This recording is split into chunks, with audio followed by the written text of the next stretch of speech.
Hi guys and welcome back to my YouTube channel. So for today's video ay may panibago na naman po tayong recipe gagawin.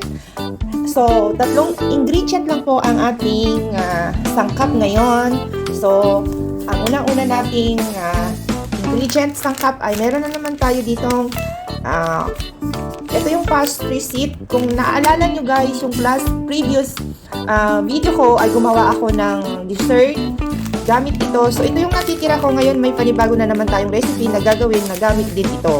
So meron ako ditong pastry sheet and meron ako ditong cheese. Meron ako ditong cheese. Burger cheese siya guys. Kahit anong cheese pwede kayong gumamit ng cheddar. Pero ito yung gagamitin ko. And also, meron ako ditong chicken frank na pinrito na natin ito guys. Naprito na natin to. Ready na to.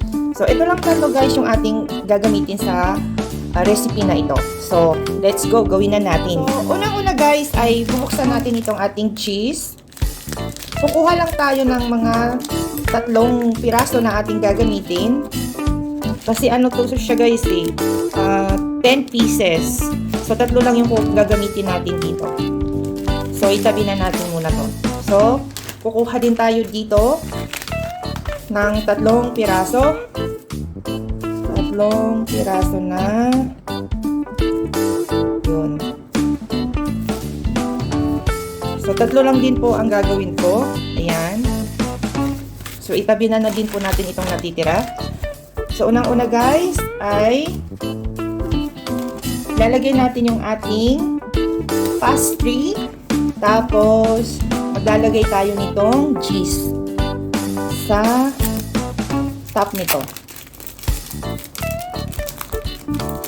Napakadali lang po to guys. Napakasimple lang po itong recipe natin at napakadaling gawin.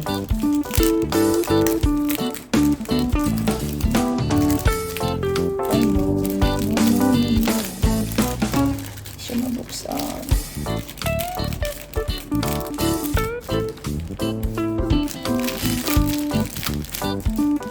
So, ayun guys, ganito. Lagay natin din dito.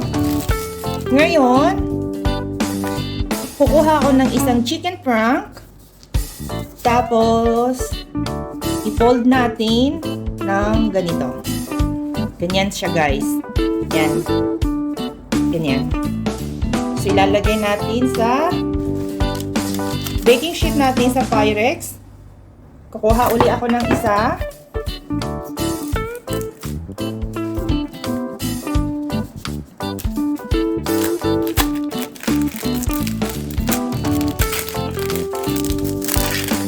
Tapos ilagay natin sa top, sa taas.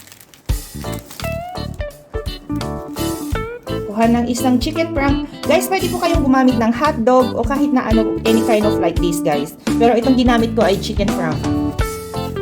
So yan, i-fold lang natin ng ganun. Ganyan. So, ganyan siya guys.